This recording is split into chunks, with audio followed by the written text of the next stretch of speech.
तो जय नमस्कार दोस्तों, आप सभी का स्वागत है हमारे यूट्यूब चैनल रैपिड स्टडी में। तो अपनी जो नायक सीरीज चल रही थी उसके सेट नंबर 7 का हम सुपर फास्ट रिवीजन करेंगे।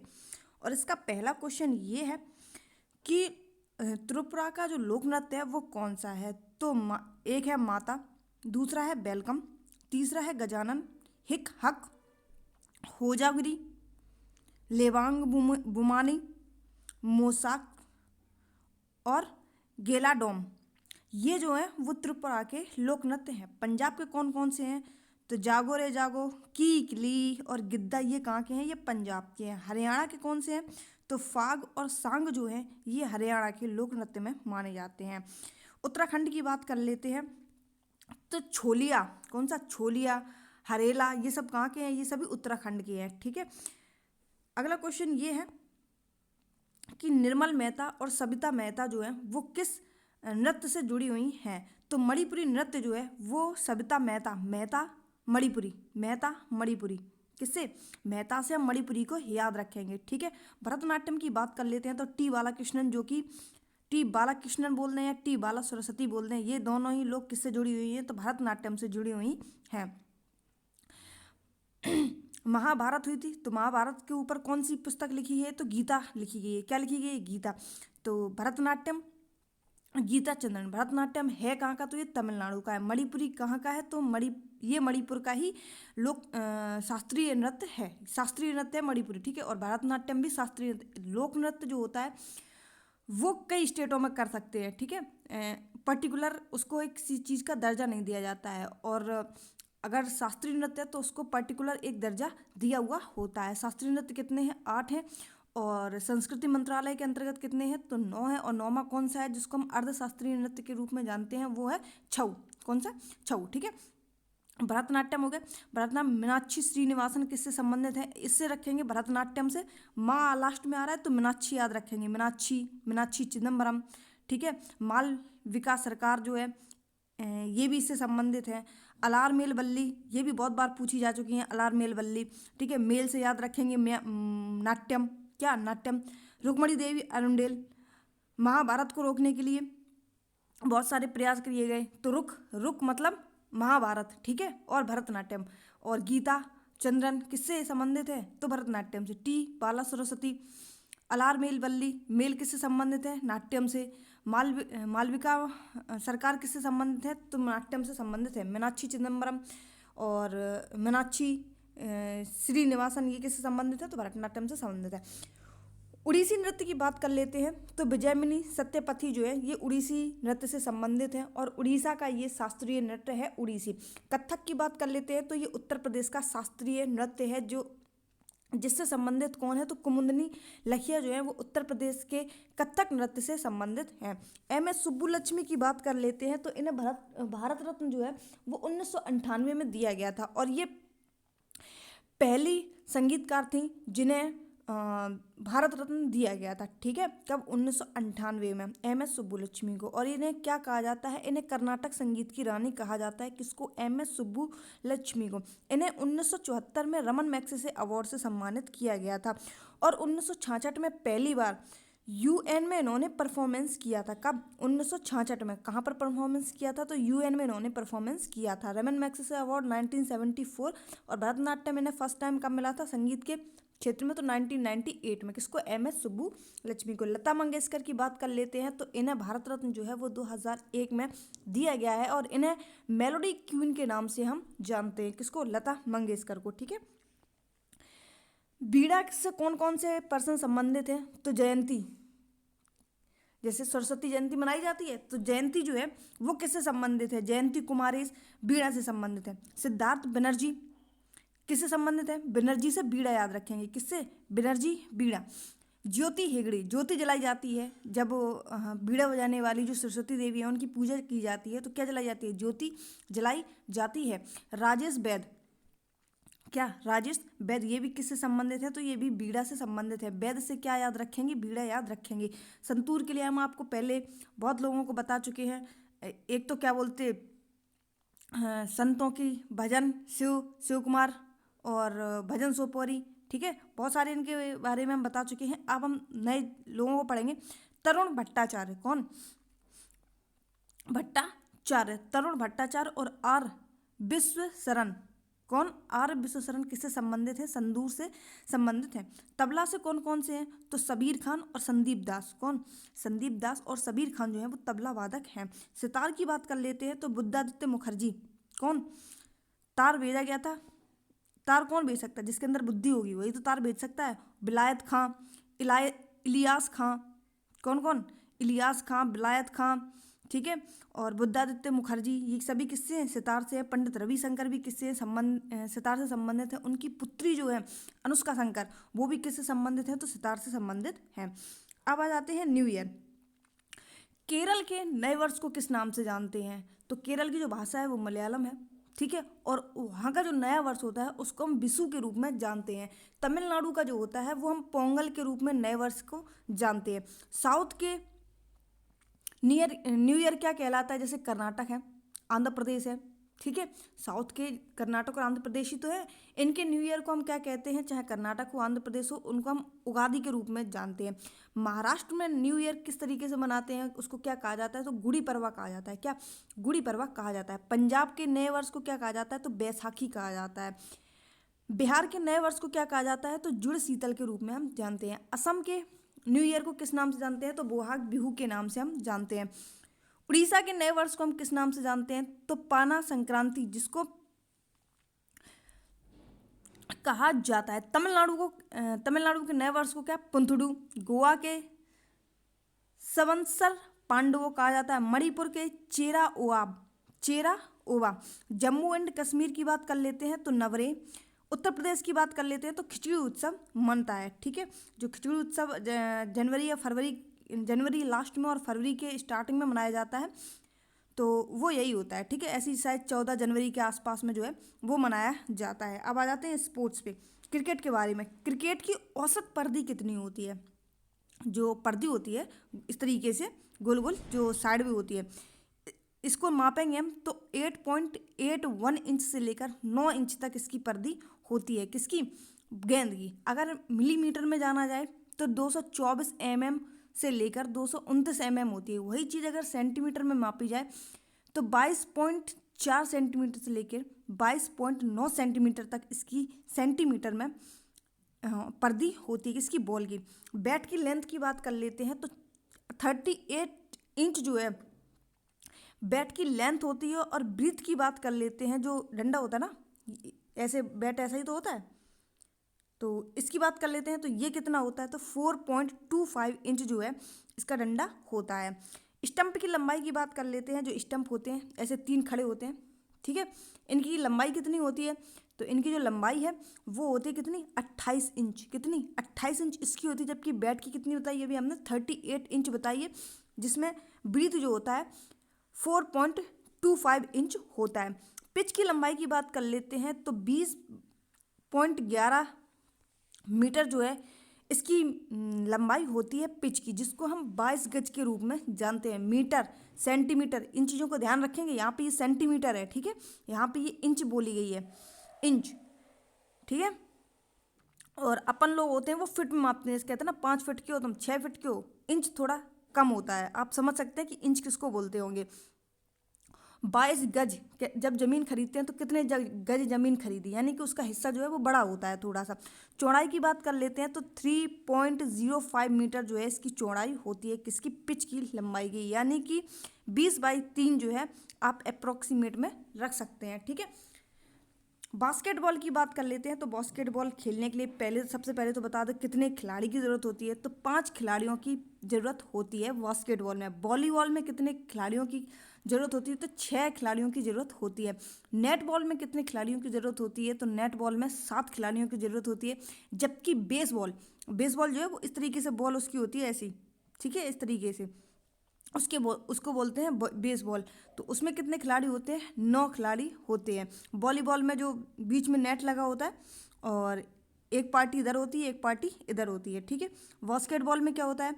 बीच में कुछ नहीं होता है, लेकिन यहाँ पे जो है उसमें बास्केट में बॉल डालनी होती है, ठीक है। नेट बॉल क्या होता है? नेट बॉल थोड़ा अलग तरीके का होता है। जैसे वॉलीबॉल होती है वैसे ही नेट बॉल होती है। अब आ जाते हैं किस पे? बास्केटबॉल पे। बास्केटबॉल जो है वो 10-10 मिनट के 4 क्वार्टर खेले जाते हैं, यानी कि टोटल अगर ओवरऑल टाइम की बात करें तो 40 मिनट का होता है, जिसमें 5 मिनट आप ओवर टाइम कर सकते हैं, यानी कि ओवरऑल आप 45 मिनट जो है वो खेल सकते हैं किसमें, बास्केटबॉल में।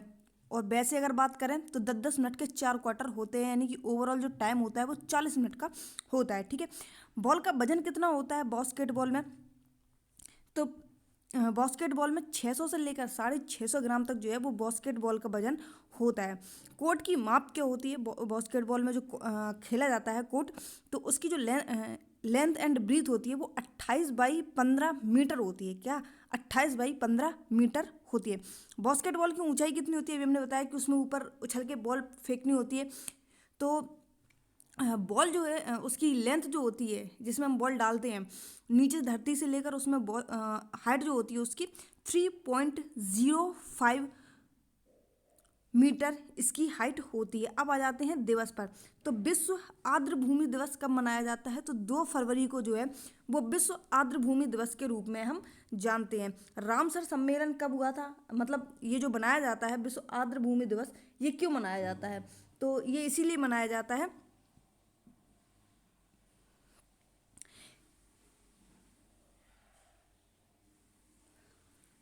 रामसर सम्मेलन के लिए। ये रामसर कहाँ है, ये ईरान में एक स्थान है। यहाँ पर सम्मेलन हुआ था 2 फरवरी 1971 को। लेकिन इसमें इंडिया शामिल कब हुआ था, तो इंडिया जो शामिल है इसमें वो 1982 में इंडिया इसमें शामिल हो जाता है। इसकी 2024 की थीम क्या रही है, तो 2024 की जो थीम है इसकी वो wetland and human well being इसकी थीम रही है। किसकी, क्या बोलते, विश्व आर्द्र भूमि दिवस की। कुल रामसर साइटें कितनी हैं, तो कुल रामसर साइट जो है वो 80 है। पहली कौन सी है, तो पहली रामसर साइट जो है वो चिल्का झील है। एक बार इसको हम अपडेट कर देंगे, देख लेंगे कि रामसर साइट कहीं बढ़ी या घटी तो नहीं है। ठीक है, और सबसे देखो इनमें पहली में तो इसको चेंज कर नहीं सकते, लेकिन हो सकता है एक आध जो है वो अपडेट कर दी गई हो। तो इस चीज़ को जो है वो अभी क्रॉस करके चलते हैं, क्योंकि रामसर साइट अभी मुझे पता नहीं एग्जैक्टली कितनी बड़ी हैं, वैसे बढ़ती हैं, कम तो नहीं होती हैं। तो चिल्का झील जो है वो पहली है, कहाँ की, उड़ीसा की जो है चिल्का झील पहली है, जिसको कब रामसर साइट में काउंट किया गया था, तो 1981 में इसको काउंट किया गया था। दुनिया की पहली कौन सी है, देखो ये तो भारत की हो गई चिल्का झील, लेकिन दुनिया की कौन सी पहली है, तो कोबोर्ग जो है वो दुनिया की पहली है, जो कि ऑस्ट्रेलिया की है। कहाँ की है, ऑस्ट्रेलिया की है। और 80वीं साइट, वैसे तो अभी हमने बताया कि इसको एक बार अपडेट कर लेंगे, फिर भी 80वीं साइट को याद रखेंगे। तो 80वीं साइट कौन सी है, तो लॉन्गवुड 16 जो कि तमिलनाडु का है, इसको 80वीं साइट के रूप में चुना गया है। रामसर की सबसे बड़ी साइट कौन सी है भारत की, तो सबसे बड़ी साइट की बात कर लेते हैं तो सुंदरबन है, जो कि पश्चिम बंगाल का है। ठीक है, और सबसे छोटी कौन सी है, तो रेणुका सबसे छोटी है, जो कि हिमाचल प्रदेश की है। सबसे ज़्यादा रामसर साइट कहाँ से ली गई है, तो सबसे ज़्यादा रामसर साइट जो है वो तमिलनाडु से ली गई है। कितनी, 16। ठीक है, और इसके बाद में जो है वो अपना उत्तर प्रदेश आता है, जिसकी संख्या कितनी है, 10 है। बाकी आपको 2-4 क्वेश्चनों के और जवाब देने हैं। हमने शायद आपको पिछली वीडियो में बताया है कि संविधान हत्या दिवस कब मनाते हैं, तो संविधान हत्या दिवस जो है ये 25 जून को मनाते हैं। कब, 25 जून को। 25 जन ने जो है वो संविधान की हत्या कर दी थी, कितनी, 25 जून। ठीक है, और इसके अलावा अगर अंतरिक्ष दिवस की बात कर लेते हैं तो 23 अगस्त, कितना, 23 अगस्त। आ रहा है अंतरिक्ष, आ से ये 3 ले लेंगे, 23 हो जाएगा, और अगस्त से अंतरिक्ष याद रखेंगे। अंतर्राष्ट्रीय बायोस्फीयर रिजर्व की बात कर लेते हैं तो अंतर्राष्ट्रीय बायोस्फीयर रिजर्व जो है वो 3 नवंबर को मनाया जाता है। किसका, 3 नवंबर को मनाया जाता है अंतर्राष्ट्रीय बायोस्फीयर रिजर्व। वीर बाल दिवस सभी को पता है, 26 दिसंबर को मनाया जाता है वीर बाल दिवस। इसके अलावा जो स्टार्टअप दिवस है वो कब मनाया जाता है, तो स्टार्टअप दिवस जो है वो 16 जनवरी को मनाया जाता है। कब, 16 जनवरी को स्टार्टअप दिवस के रूप में हम जानते हैं। मैत्री दिवस कब मनाया जाता है, तो मैत्री दिवस जो है वो 6 दिसंबर को मनाया जाता है। कब, 6 दिसंबर को मनाया जाता है। ये इंपॉर्टेंट है बहुत ज़्यादा। ठीक है, ये 2024 में जो है इनकी शुरुआत हुई है, तो इनको याद रखना बहुत ज़्यादा इम्पोर्टेंट हो जाता है, इसीलिए इन चीज़ों को जो है वो हम बता रहे हैं। और अभी बास्केटबॉल से संबंधित चीज़ें आई थी, तो बास्केटबॉल दिवस कब मनाया जाता है? तो बास्केटबॉल दिवस जो है वो 21 दिसंबर को मनाया जाता है। कब? 21 दिसंबर को मनाया जाता है बास्केटबॉल दिवस। ये भी याद रखेंगे बास्केटबॉल दिवस कब मनाया जाता है। एग्जाम में अब आने वाले एग्जामों में ये चीज़ें पूछी जाएंगी, ठीक है। बास्केटबॉल दिवस जो है वो 21 दिसंबर को याद रखेंगे। जनगणना के बारे में बात कर लेते हैं, तो जनगणना से जो है वो आरपीएफ एसआई में भर भर के सवाल आए थे, तो और कल जो है उसकी आंसर की भी आ गई है। पुरुष और महिला की साक्षरता दर में मैक्सिमम अंतर कितना है, किस स्टेट में है? तो महिला और पुरुष की साक्षरता दर का मतलब होता है कहाँ के ज़्यादा लोग जो है वो पढ़े लिखे, दोनों लोगों में अंतर है। तो राजस्थान ही ऐसा है जहाँ पर फीमेल कम पढ़ी लिखी हुई है और मेल जो है वो ज़्यादा पढ़े लिखे हुए हैं। और सबसे अच्छा रेशियो कहाँ का है जहाँ पे मेल भी पढ़े हुए हैं और फीमेल भी पढ़े लिखे हैं, यानी कि साक्षरता दर अच्छी है? तो केरल की है। उसके बाद में कौन सा यूनियन टेरिटरी है या स्टेट है? तो लक्षद्वीप है। इसके बाद में थर्ड नंबर पे जो है मिजोरम है। कौन सा? थर्ड नंबर पे जो है मिजोरम है। अगर इंडिया की बात कर लेते हैं तो इंडिया में ओवरऑल जो साक्षरता दर है वो कितनी है? तो 74.04% जो है वो ओवरऑल साक्षरता दर है भारत की, जिसमें मेल की जो साक्षरता दर है वो 82.14% है और फीमेल की बात करें तो 65.46% है। अगर अंतर की बात करें कि दोनों में अंतर क्या है, तो 16.68 दोनों में अंतर है। समानता का अधिकार, सबसे पहले तो बात कर लेते हैं कि अधिकार कहाँ से लिए गए हैं। अधिकार का जो स्रोत है वो कहाँ से लिया गया है? तो अमेरिका के संविधान से जो है वो भारत में अधिकार के स्रोत से लिए गए हैं। आर्टिकल 14 से लेकर 18 जो है वो समानता का अधिकार कहलाता है, लेकिन अधिकारों का जो वर्णन है वो आर्टिकल 12 से लेकर 35 तक जो है वो अधिकारों का वर्णन किया गया है भारतीय कॉन्स्टिट्यूशन में। लेकिन जो 12-13 क्या कहता है? अधिकार के बारे में बात करता है, लेकिन समानता का अधिकार जो है वो 14 से लेकर 18 तक है, जिसमें कुल 5 अनुच्छेद आते हैं: 14, 15, 16, 17 और 18। स्वतंत्रता का अधिकार क्या कहलाता है? तो स्वतंत्रता के अधिकार में 4 आर्टिकल आते हैं 19 से लेकर 22 तक, 19, 20, 21, 22। इसके बाद में पहले पूरा सा याद रखेंगे, फिर आधा सा याद रखेंगे, फिर सीटी वाला सा याद रखेंगे, फिर धार्मिक याद रखेंगे, उसके बाद में 2 बार सा याद रखेंगे, फिर सा और ऊ याद रखेंगे, ठीक है। पहले पूरा सा, फिर आधा सा, फिर सीटी वाला सा, फिर धा, उसके बाद में 2 बार सा, उसके बाद में सा और ऊ। ऐसे याद रखोगे तो ज़्यादा दिनों तक याद रहेगा, ठीक है। 14 से लेकर 18, 19 से लेकर 22, 23, 24 और 25 से लेकर 28 और इसके बाद में 29, 30 और फिर 31 को संवैधानिक उपचारों का अधिकार बोला गया है। किसने? BR अम्बेडकर ने, जिसका आर्टिकल कितना है? आर्टिकल 32 जो है वो। और संविधान की आत्मा व हृदय भी किसको कहा गया है? तो भीमराव अम्बेडकर जो है संविधान की आत्मा के रूप में जाना गया है। शिक्षा एवं संस्कृति का अधिकार किसमें है? तो 29 और 30 में जो है वो शिक्षा एवं संस्कृति का अधिकार जो है वो बोला गया है। धार्मिक स्वतंत्रता का अधिकार किसमें बोला गया? तो 25 से लेकर 28 तक जो है वो धार्मिक स्वतंत्रता का अधिकार बोला गया है। शोषण के विरुद्ध किसमें बोला गया है? तो 23 और 24 में जो है शोषण के विरुद्ध अधिकार बोला गया है। संवैधानिक उपचारों का अधिकार क्या कहलाता है? संवैधानिक उपचारों का अधिकार ये कहलाता है कि अगर आपके जो क्या बोलते हैं मौलिक अधिकारों का अगर शोषण हो रहा है तो आप उसके खिलाफ जो है जा सकते हैं, ठीक है। सुप्रीम कोर्ट या फिर कहीं भी सुप्रीम कोर्ट में आप अपनी याचिका दायर कर सकते हैं। इसके बाद में पर्सनल लायबिलिटी क्या होती है? पर्सनल लायबिलिटी क्या होती है? ये होती है बंदी प्रत्यक्षीकरण। बंदी प्रत्यक्षीकरण का मतलब क्या होता है? अगर मान लो आपको पुलिस उठाकर ले गई घर से, ठीक है, तो उसका पुलिस को क्या करना होगा कि या तो आपको आपके खिलाफ कोई प्रूफ नहीं है तो आपको छोड़ना पड़ेगा 24 घंटे के अंदर अंदर। अगर आपके खिलाफ कोई प्रूफ है तो उसको न्यायालय में पेश करना पड़ेगा और आपको भी जो है वो न्यायालय में एक बार जाने के लिए मतलब आपको ले जाया जाएगा। मैडामस क्या होता है? तो मैडामस परमादेश ही होता है, जिसका शब्द क्या है? ये एक लैटिन शब्द है परमादेश का। क्या है? परमादेश का दूसरा शब्द है लैटिन शब्द में, जिसको हम मैडामस के रूप में जानते हैं। कितने प्रकार की रिट होती है? तो 5 प्रकार की रिट जो है वो सुप्रीम कोर्ट जारी करती है, जिसमें पहली क्या होती है? बंदी प्रत्यक्षीकरण। अभी आपको बताया कि 24 घंटे के अंदर आपको छोड़ना होगा। मैडामस परमादेश क्या होता है? हम आदेश देते हैं, यानी कि वहाँ से जो है वो आदेश दिए जाते हैं। उत्प्रेरण क्या होता है? जिसको जिसको सुप्रीम कोर्ट और हाई कोर्ट जो है वो अधीनस्थ न्यायालय के अंतर्गत में आते हैं। प्रतिषेध क्या होता है? स्टे ऑर्डर होता है। क्या होता है? स्टे ऑर्डर होता है, जैसे कहते हैं ना स्टे ऑर्डर दे दिया गया है। अधिकार परीक्षा क्या होता है? बिना अधिकार के कार्य पर रोक, बिना अधिकार के कार्य पर रोक लगाई जाती है।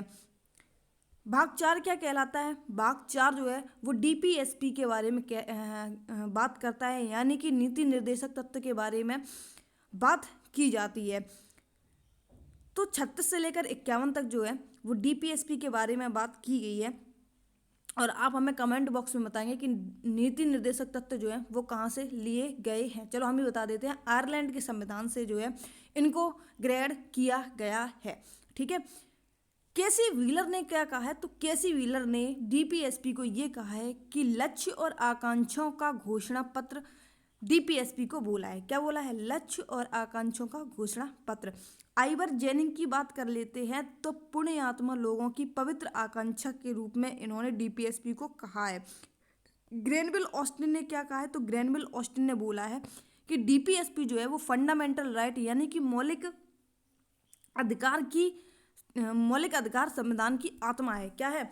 जो नीति निर्देशक तत्व हैं और फंडामेंटल राइट्स यानी कि जो मौलिक अधिकार हैं वो संविधान की आत्मा है। ये किसने कहा है? ग्रेनविल ऑस्टिन ने कहा। ये इंपॉर्टेंट है। ठीक है, बी.आर. अम्बेडकर ने क्या कहा है कि जो डीपीएसपी यानी कि नीति निर्देशक तत्व जो हैं वो भारतीय संविधान की अनूठी व्यवस्था है। क्या है? भारतीय संविधान की अनूठी व्यवस्था है। ये भी इम्पोर्टेंट है। ये भी किसने कहा है? तो भीमराव अम्बेडकर ने कहा है। डीपीएसपी को संबंधित बैंक द्वारा सुविधानुसार दे चेक है, यानी कि नीति निर्देशक तत्वों को संबंधित बैंक द्वारा अपनी सुविधानुसार दे चेक किसने कहा है? ये केटी शाह ने कहा है। किसने कहा है? केटी शाह ने कहा है। अब आ जाते हैं हिस्ट्री पर। बौद्ध धर्म में त्रिरत्न किसको कहा गया है? तो त्रिरत्न जो है वह बुद्ध, धम्म और संघ को कहा जाए है। बुद्ध किसको कहते हैं? जो ज्ञानी मनुष्य होता है उसको हम बुद्ध कहते हैं। धम्म किसको कहते हैं? जो शिक्षा है उसको कहते हैं। संघ किसको कहते हैं? तो संगठन को हम संघ कहते हैं। बुद्ध, धम्म और संघ जो है वो बौद्ध धर्म के त्रिरत्न माने जाते हैं। माध्यमिक दर्शन क्या कहलाता है? तो माध्यमिक दर्शन जो है वो नागार्जुन को कहते हैं। माध्यमिक दर्शन, ठीक है, जिसको भारत का आइंस्टीन के रूप में भी हम जानते हैं। इसकी एक रचना थी माध्यमिक सूत्र, और माध्यमिक दर्शन जो है वो नागार्जुन के ही द्वारा दिया गया है। सापेक्षता का सिद्धांत जो है वो भी नागार्जुन के द्वारा दिया गया है। नागार्जुन थे कौन? तो बौद्ध भिक्षु थे। अश्वघोष कौन थे? अश्वघोष किसके द्वारा लिखी गई है? तो अश्वघोष जो है वो बुद्ध चरित्र के द्वारा लिखी गई है। ठीक है, बुद्ध चरित्र अश्वघोष के द्वारा लिखी गई है। उल्टा उल्टा बोल दिया। ठीक है, बौद्ध संगतियों की बात कर लेते हैं तो बौद्ध संगतियाँ जो है वो 4 हुई हैं। पहली हुई है 483 बीसी में, दूसरी हुई है 583 बीसी में, यानी कि जस्ट 100 साल बाद। इसके बाद में 255 बीसी में, फिर प्रथम शताब्दी जिसको हम कहते हैं। ठीक है, एक याद रखेंगे। अजातशत्रु, काला अशोक, इसके बाद में कनिष्क, सबसे लास्ट में करना आएगा कनिष्क। कनिष्क के साथ में हम कुंडलवन को जोड़ेंगे, अशोक को हम पुत्र देंगे, और काला हम किसको बोलेंगे? वैशाली को बोलेंगे। और शत्रु क्या करता है? राज करता है। क्या करता है? शत्रु जो है क्या करता है? राज करता है। और 1871 में जो है वो 5वीं बौद्ध संगति होती है जो आज तक पूछी नहीं गई है, जिसके राजा मुंडन को कहा जाता है। और ये कहाँ पर हुई थी? तो ये म्यांमार में हुई थी। अध्यक्ष कौन है? तो पहले की जो अध्यक्ष है वो महाकश्यप है, दूसरे के जो अध्यक्ष हैं वो हैं सावाक मीर, तीसरे के हैं मोगलीपुत्र, और चौथे जो कि कनिष्क के द्वारा की गई थी, इसके अध्यक्ष किसको माना जाता है? तो वसुमित्र को माना जाता है, जिसके उपाध्यक्ष जो है वो अश्वघोष को कहा जाता है। मिलिंद पन्हो किसको कहा जाता है? तो मिलिंद पन्हो जो है एक पाली ग्रंथ है। क्या है? एक पाली ग्रंथ है, जिसमें क्या वर्णन है? मिलांडर एंड बौद्ध भिक्षु की वार्ता का जो है वर्णन किया गया है मिलिंद पन्हो में। ठीक है, विनय पिटक क्या है? तो विनय पिटक जो है वो संघ जीवन के नियम है। संघ क्या है? अभी हमने आपको बताया था, बौद्ध के जो है वो 3 बताए थे। ठीक है, और वही भिक्षु के जीवन की जो है, भिक्षु का जीवन जो है वो संघ जीवन के नियम पर आधारित है। उसी को हम विनय पिटक के रूप में जानते हैं। अभी बताया था आपको बुद्ध, धम्म और संघ। ठीक है, वही इसी में वो संघ जो था वो इसी के ऊपर डिपेंड था। अभिधम पिटक क्या होता है? तो अभिधम पिटक जो है वो दार्शनिक सिद्धांत के रूप में काम करता है। सुत्त पिटक क्या होता है?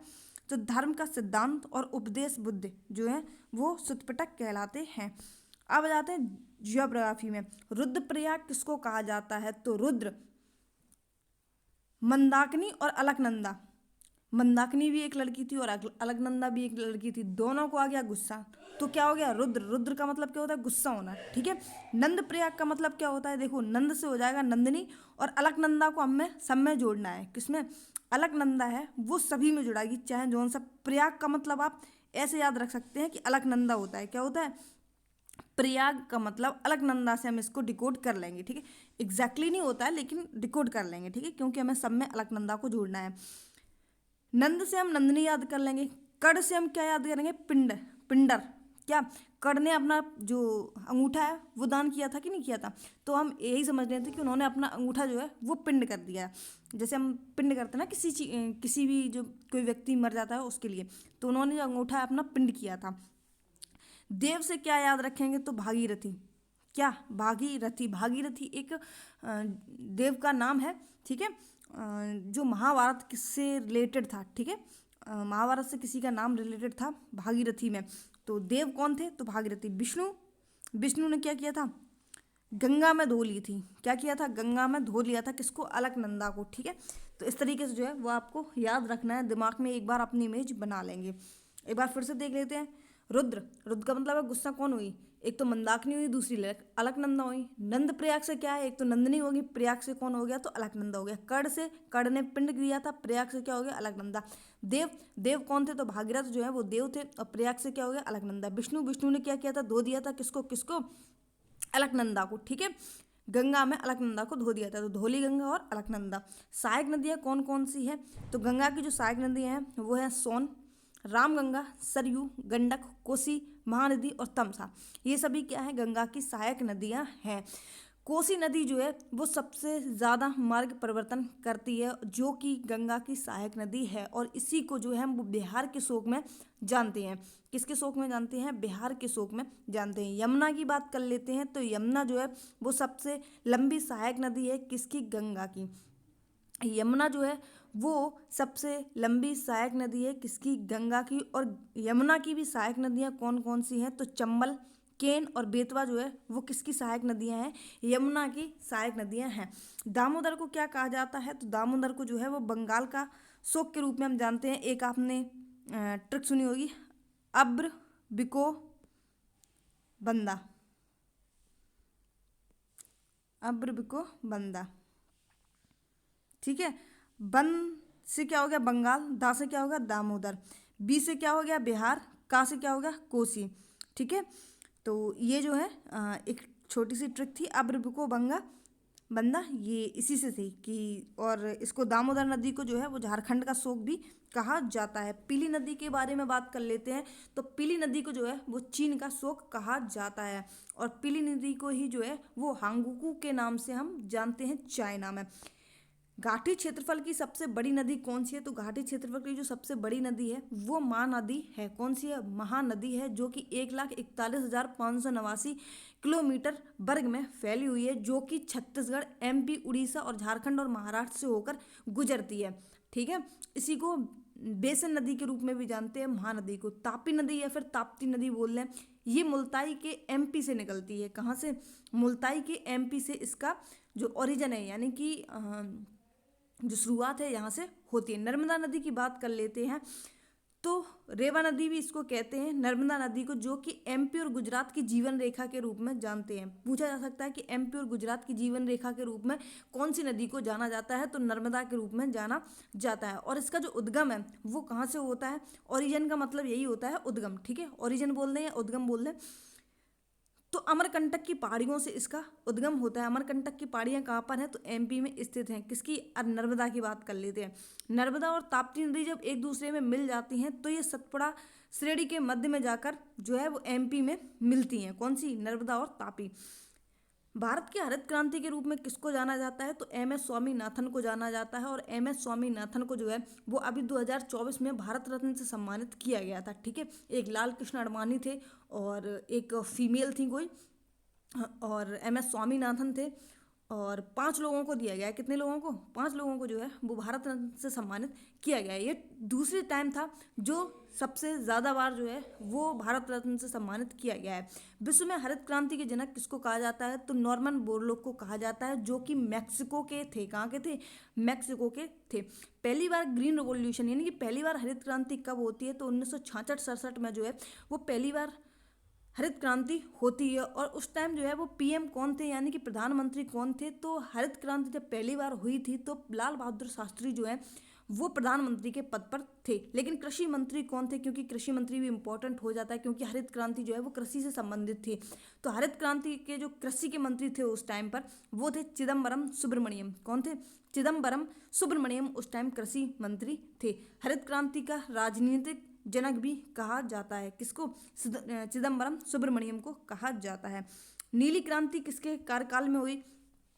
तब पीएम कौन थे? ये पीएम है। ठीक है, नीली क्रांति किसके कार्यकाल में हुई? तो अरुण कृष्णन के कार्यकाल में हुई। गुलाबी क्रांति किसके कार्यकाल में हुई? तो दुर्गेश पटेल के कार्यकाल में हुई। स्वर्ण क्रांति किसके कार्यकाल में हुई? तो निपुण तुर्तेज के कार्यकाल में हुई। लाल क्रांति किसके कार्यकाल में हुई? तो विशाल के कार्यकाल में हुई। सिल्वर क्रांति किसके कार्यकाल में हुई? तो इंदिरा गांधी के कार्यकाल में हुई। एगमार्ग एक्ट कब आता है? तो एगमार्ग एक्ट, जिसको हम एग्रीकल्चर एक्ट कहते हैं, तो एग्रीकल्चर एक्ट जो है वो 1937 में आता है। कब? 1937 में आता है। ये किस पर लगाया जाता है? एगमार्ग एक्ट ये कृषि उत्पादों पर लगाया जाता है। ठीक है, एगमार्ग एक्ट। CACP का फुल फॉर्म क्या है? तो agriculture cost and price commission इसका फुल फॉर्म है। इसका मतलब क्या होता है? तो कृषि लागत एवं कीमत आयोग इसका फुल फॉर्म होता है। ACPC CACP ACCP इसकी स्थापना कब होती है? तो 1965 में इसकी स्थापना होती है। इसका पुराना नाम क्या है? तो एग्रीकल्चर प्राइस कमीशन इसका पुराना नाम है, जिसको हम हिंदी में कृषि मूल्य आयोग के रूप में जानते हैं। CAPC जो है वो क्या करती है? तो CAPC जो है वो न्यूनतम समर्थन मूल्य का निर्धारण करती है, यानी कि मिनिमम सपोर्टेड प्राइस, जिसको हम MSP कहते हैं। इसको निर्धारित करने का काम किसका है? तो CACP का है, यानी कि कृषि लागत एवं कीमत आयोग का ये काम है। इसको चेंज कब किया गया था कृषि मूल्य आयोग को? तो कृषि मूल्य आयोग को जो नाम है वो 1985 में चेंज कर कृषि लागत एवं कीमत आयोग कर दिया गया। कुल कितनी फसल आती है MSP के अंतर्गत? तो मिनिमम सपोर्ट प्राइस के अंतर्गत जो है, जिसको CACP जो है निर्धारित करता है मूल्य इसका, इसमें 22 फसल आती है। कितनी? 22 फसल जो है इसके अंतर्गत में आती हैं, जिसमें 7 अनाज हैं, 5 दालें हैं और 7 तिलहन हैं और 3 वाणिज्य फसलें हैं। वाणिज्य फसलें कौन कौन सी होती हैं? जैसे कपास है, खोपरा है और जूट है। ठीक है, सोपरा। ये जो है वो 3 वाणिज्य फसलों के रूप में आती हैं। गन्ने के लिए FRP क्या होता है? तो गन्ने के लिए जो उचित एवं लाभकारी मूल्य है ये तय किया जाता है। FRP का मतलब क्या होता है? फेयर एंड रिम्यूनरेटिव प्राइस इसका फुल फॉर्म होता है। 2024 में फसलों का MSP कितना रहा है? तो 2024 में फसलों का जब मिनिमम सपोर्टेड प्राइस है वो गेहूं का जो है वो 2275 रहा है। वैसे ये चीज़ें पूछी नहीं जाती हैं, कोई इंपॉर्टेंट चीज़ नहीं है। ठीक है, बस इतना याद रखेंगे। MSP के अंतर्गत कितनी फसलें आती हैं? तो 22 फसलें आती हैं। और इसको कौन, मतलब MSP को कौन निर्धारित करता है? तो CACP जो है इसको निर्धारित करती है। ठीक है, वस्तु का भार ध्रुवों पर मैक्सिमम होता है और केंद्र पर शून्य होता है। वस्तु का जो भार है वो ध्रुवों पर ज़्यादा होता है और केंद्र पर जो है वो शून्य होता है। वायुमंडल दाब जो है वो किससे मापते हैं? तो वायुमंडल दाब जो है वो बैरोमीटर से मापते हैं। किससे मापते हैं? बैरोमीटर से मापते हैं। और बैरोमीटर को बनाया किसने था? तो टॉर्सैली के द्वारा इसको बनाया गया था। वायुमंडल दाब का मतलब क्या होता है कि कैसे पता चलता है? बैरोमीटर जो होता है अगर अचानक गिर जाए तो इसका मतलब है कि जो तूफान है वो आने वाला है। अगर धीरे धीरे कम हो तो वर्षा होने वाली है, और धीरे धीरे ऊपर उठे तो यानी कि स्वच्छ मौसम है। अगर ऊपर उठ रहा है, आराम से ऊपर उठ रहे हो तो अच्छी चीज़ है, ठीक है। और नीचे गिरे एकदम तो ज़िंदगी में तुम्हारे तूफान आ गया। और धीरे धीरे कम हो रहा है तो मतलब तुम्हारी ज़िंदगी में जो है वो बरसातें होने वाली हैं। गति का जड़त्व क्या कहलाता है? गति का जड़त्व ये कहलाता है कि अगर कोई बस है वो एकदम चलती है तो आप जो है वो एकदम पीछे की ओर थोड़ा झुक जाते हैं। तो यही होता है जो गति का जड़त्व का नियम होता है वो। अचानक विराम का मतलब होता है क्या? तो आगे की ओर, जैसे बस चल रही हो और एकदम रुकती है जब बस, तो अपन जो है वो आगे की ओर हो जाते हैं, तो उसी को बोलते हैं अचानक विराम। यानी कि अपन पहले जो है वो विराम अवस्था में थे, जब बस रुकी तो थोड़ा सा आगे झुक गए। और जड़त्व का नियम क्या कहलाता है? गति का जड़त्व, कि बस स्थिर थी, थोड़ी सी उसने गति पकड़ी तो हम भी उस गति के हिसाब से जो है वो थोड़े आगे पीछे हो गए। पीने का शुद्ध पीने का पानी को शुद्ध कैसे किया जाता है? तो क्लोरीन या फिर ब्लीचिंग पाउडर से जो है हम पानी को शुद्ध करते हैं। आपने सुना होगा ना कि क्लोरीन मिला रहता है जब हम स्विमिंग पूल में जाते हैं, तो स्विमिंग पूल की जो सफाई है वो क्लोरीन के द्वारा ही की जाती है, ठीक है। ब्लीचिंग पाउडर का फॉर्मूला क्या होता है? CaOCl2 जो है वो ब्लीचिंग पाउडर का फॉर्मूला होता है। स्टेनलेस स्टील कौन कौन सी होती हैं? तो क्रोमियम, निकल और आयरन जो है वो स्टेनलेस स्टील होती हैं। जर्गन की बात कर लेते हैं, तो जर्गन जो है वो किसको कहते हैं? Jurgen silver. तो कॉपर, जिंक एवं निकल को हम कहते हैं, सिल्वर ना होता, ये सिल्वर नहीं होता है, ठीक है। कॉपर होता है, जिंक होता है और निकल होता है। कांसा किससे बना होता है? तो कांसा जो है वो कॉपर और टिन, कांसा से का याद रखेंगे? कॉपर, और सा से क्या? टिन याद रखेंगे, ठीक है। SN जिसको हम कहते हैं टिन को, तो सा से SN याद रखेंगे। पीतल किससे बनता है? तो पी से पर याद रखेंगे, कॉपर, पीतल, कॉपर, ठीक है। और ला से ला को उल्टा कर देंगे तो जिंक, ठीक है। तो कॉपर और जिंक से जो है वो पीतल बनता है। प्रोटोजोआ को याद करने की एक छोटी सी ट्रिक है जिसको हम कहते हैं पापा काम पर सोते हैं। क्या? पापा जो है वो काम पे सोते हैं, यानी कि पे से मतलब क्या होगा? पेचिस, ठीक है। और पेचिस से ही हम याद रखेंगे प्रोटोजोआ। पापा पायरिया, पापा प्रोटोजोआ, ठीक है। का से कालाजार, माँ से मलेरिया, सोते यानी कि निंद्रा रोग। पापा काम पे सोते हैं, ये किससे होने वाले रोग हैं? तो ये प्रोटोजोआ से होने वाले रोग हैं। जीवाणु जनित रोग कौन होते हैं? यानी कि बैक्टीरिया वाले रोग कौन कौन से होते हैं? तो एंथ्रेक्स होते हैं, जो कि पशुओं के खुरों में होते हैं।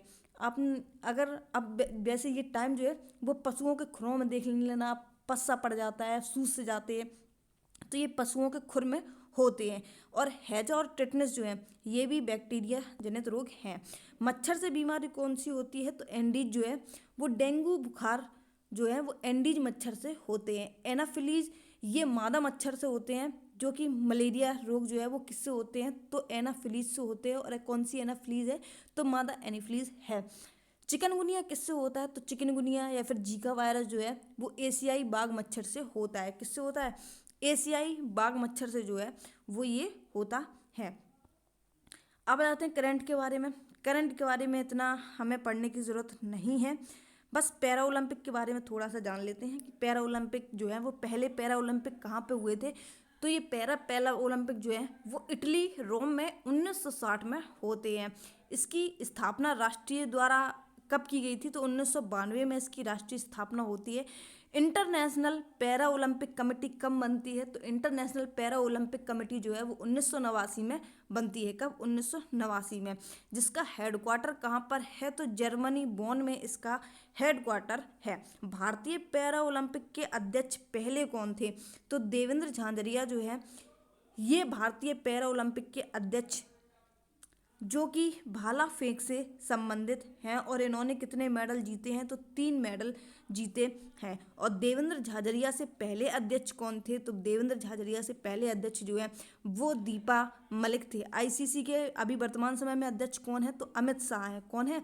अमित शाह हैं। संजय मल्होत्रा जो है वो RBI के गवर्नर के रूप में चुने गए हैं। और संजय मिश्रा जो है वो कौन है? तो चीफ जस्टिस ऑफ इंडिया जो है वो संजय मिश्रा है। याद रखेंगे, संजय मिश्रा, संजय मल्होत्रा और अमित शाह जो है इन लोगों को याद रखना है, ठीक है। आप CGI में संजय मिश्रा मत कर देना, वो सॉरी संजय मल्होत्रा मत कर देना, संजय मिश्रा है CGI। और RBI के गवर्नर जो है वो किसको चुना गया है? तो संजय मल्होत्रा को। किसको? मल्होत्रा, ठीक है। आपने मूवियों में भी देखा होगा, जो पुरानी मूवी होती है उनमें मल्होत्रा लोग जो थे वो काफ़ी करोड़पति होते थे। पहली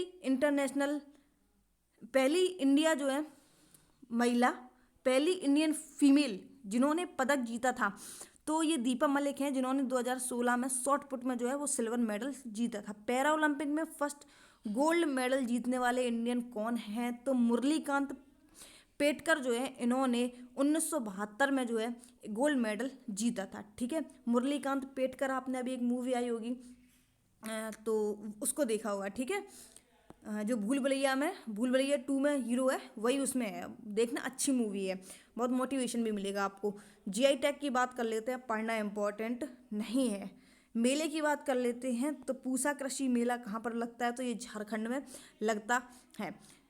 विधवा पुनर्विवाह की बात कर लेते हैं, तो विधवा पुनर्विवाह के जनक किसको कहा जाता है? तो ईश्वर चंद्र विद्यासागर को कहा जाता है। और लॉर्ड कैनिंग के द्वारा जो है विधवा पुनर्विवाह 1982 में इसको विधवा पुनर्विवाह को जो है वो पुनः स्थापित किया गया था, किसके? लॉर्ड कैनिंग के द्वारा।